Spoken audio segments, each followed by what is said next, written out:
Merhaba, ben Şuheda Aydın. Dünya üzerinde büyük ve yırtıcı olanlardan küçük ve sevimli olanlara kadar birçok hayvan yaşamakta. Bu hayvanlar hakkında çok şey bildiğimizi zannetsek de aslında onların özellikleri hakkında eksik bilgilere sahibiz. Yakın dostları olanlar, küçük ve ölümcül olanlar, hantal görünüp hızlı koşanlar gibi pek çok örnek sayabiliriz. Hayvanların hem şaşırtıcı hem de bilgilendirici dünyasını gelin yakından tanıyalım. Jaguarlar dişleri sayesinde kaplumbağaları kabuğundan ısırabilir. Yırtıcı hayvanlar söz konusu olunca dişlerinin ısırma kuvvetlerine göz ardı etmek imkansız. Jaguarlar aslan ve kaplanlardan sonra ısırma gücü en kuvvetli canlılardır. Jaguarlar güçlü dişleri sayesinde kaplumbağaları kabuğundan tutarak ısırabilirler. Timsahlar güçlü çene yapılarına sahip olsalar da ağızlarını selobant ile kapatmak mümkün. Timsahlar da güçlü çenelere sahip yırtıcı hayvanlar olarak bilinir ve ısırma güçleri yaklaşık 2000 kilo kadardır. Ancak şaşırtıcı bir gerçek vardır ki bir selobant yardımı ile timsahların ağızlarını bantlayarak kapayabilirsiniz. Bunun sebebi ise timsahların çok güçlü çene yapısına sahip hayvanlar olmasına rağmen ağızlarını açmak için kullandıkları kasların gücünün daha zayıf olması. Yani bir timsahın ağzını selobant ile ve korkmadığınız takdirde ellerinizi kullanarak da kapatabilirsiniz. Kedilerin göz kırpması size güvendiğini gösterir. Belki dikkatimizi daha önce çekmeyen şaşırtıcı bir gerçek daha. Kediler beden diline karşı oldukça duyarlı hayvanlardır. Karşısındaki canlının beden diline göre tehdidi ya da sevgiyi algılayabilen bu hayvanlar göz kırpmasını bir güven sinyali olarak algılarlar. Kedilere göz kırparak yaklaştığınızda sizi tehlikeli bir canlı olarak görmeyeceklerdir ve karşılığında göz kırparak size güvendiklerini göstereceklerdir. İneklerin yakın arkadaşları vardır. İnekler sürü halinde gezmelerine karşın kendilerine yakın arkadaş edinebilirler. Sürü otlanırken ve dolanırken arkadaşlarıyla vakit geçirdiklerinde rahatlayan bu hayvanlar bu şekilde daha az stres yaşarlar. Ancak arkadaşları ile bağları koptuğunda stres seviyeleri artabilir ve kendilerini oldukça yalnız hissedebilirler. Zürafalar insanların duyamayacağı frekansta iletişim kurabilirler. Bu sevimli ve ortalama 4-5 metre boyundaki hayvanlar kendi aralarında infrasonik ses yardımıyla yani insanların işitemeyeceği kadar düşük frekansta olan seslerle iletişim kurabilirler. Ayrıca zürafalar bazı sesleri de çıkarabilirler. Bunlar öksürme sesi, miyavlama ve tıslama sesi olarak örneklendirilebilir. Yapılan araştırmalar sonucu bir dişi zürafanın tıslaması genç bir zürafaya kızdığını ve bir erkek zürafanın öksürmesi dişi zürafaya olan sevgisini gösterir. Akvaryum balıkları hakkında ilginç gerçek. Akvaryum balıkları olarak adlandırılan hayvanlar küçük akvaryumlarda bulundurulmamalıdır. En az 5 galon su alacak bir akvaryumda barındırılması gereken bu balıklar oldukça fazla atık üretirler ve akvaryumlarının temizlikleri aksatılmamalıdır. Normalde 20 yıl ve üstü yaşayabilen bu hayvanlar yanlış bakım sebebiyle genç yaşta ölebiliyorlar. İnekler köpek balıklarına karşı. Yapılan istatistiklerin sonuçlarına göre ineklerin sizi tehdit olarak gördükleri zaman öldürme olasılığı, köpek balığının sizi öldürme olasılığından daha fazladır. Köpek balıkları en çok korkulan hayvanlar kategorisinde bulunsa da ineklerle karşılaşma ihtimalinin köpek balıklarıyla olana göre daha yüksek olduğunu düşünürsek gayet mantıklı bir istatistik olduğunu söyleyebiliriz. Belki de en akıl almaz hayvan olan aksolot. Aksolotlar suda yaşayan semenderler olarak bilinirler. Bu hayvanlar enteresan bir özelliğe sahiptirler. Kollarını, bacaklarını ve kuyruklarını büyütebilirler. Vücutlarında kopmuş bir bölgeyi yenileyebilen ve istedikleri gibi büyütebilen bu hayvanlar hasar almış beyinlerini bile yenileyebilme özelliğine sahiptirler. Semenderler karada ve suda yaşayabilen, yavaş hareket eden, kertenkeleyi andıran hayvanlardır. Filler dış görünüşlerinin farkındadır.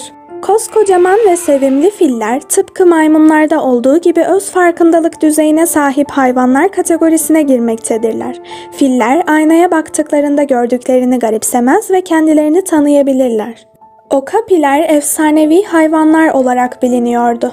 Yüzleri ve gövdelerinden zürafayı, arka taraflarındaki çizgileri dolayısıyla zebraları andıran bu hayvanlar 20. yüzyıla kadar efsanevi ve inanılmaz canlılar olarak kabul ediliyordu.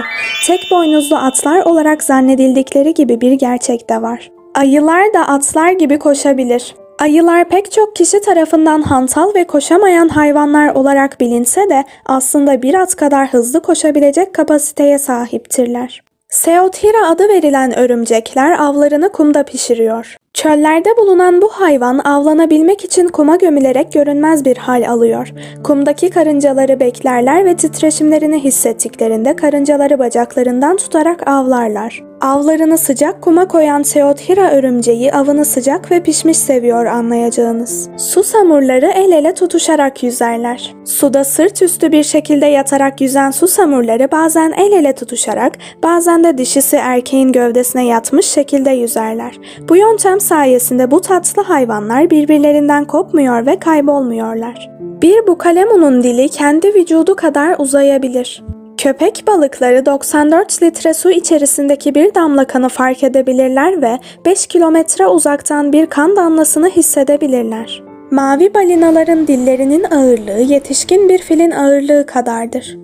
Kunduzların dişlerinin uzaması hiçbir zaman durmaz. Dişlerinin uzunluklarını dengede tutmak için ağaçların dallarında ve gövdelerinde onları törpülerler.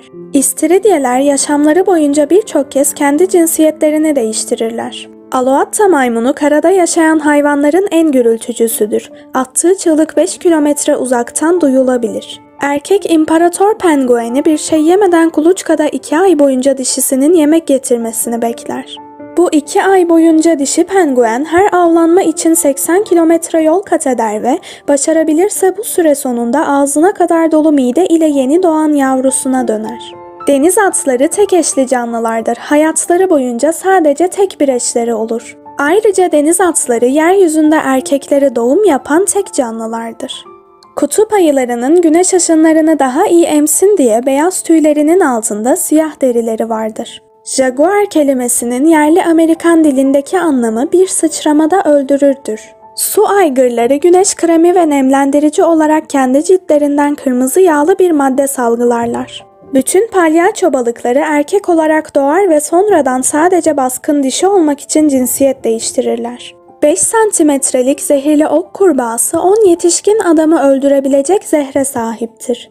Elektrikli yılan balığı 600 volta kadar elektrik verebilir ve bu bir atın nallarını havaya dikmesi için yeterlidir. En uzun yaşayan Galapagos kaplumbağası 152. yaşına girmiştir.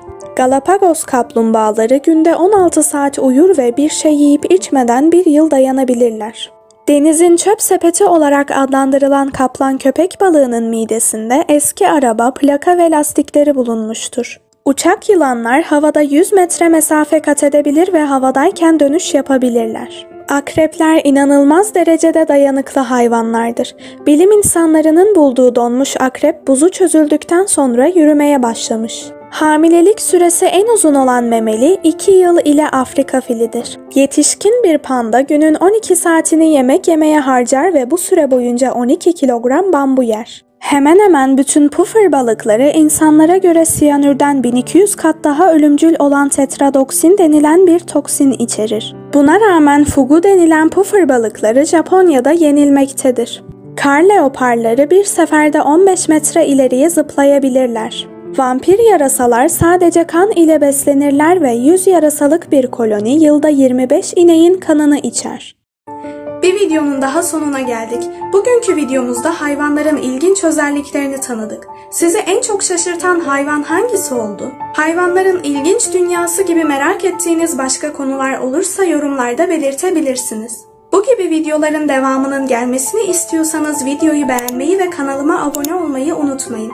Instagram adresimi açıklama kısmına bırakıyorum. Diğer videolarda görüşmek üzere. Kendinize çok iyi bakın. Hoşça kalın.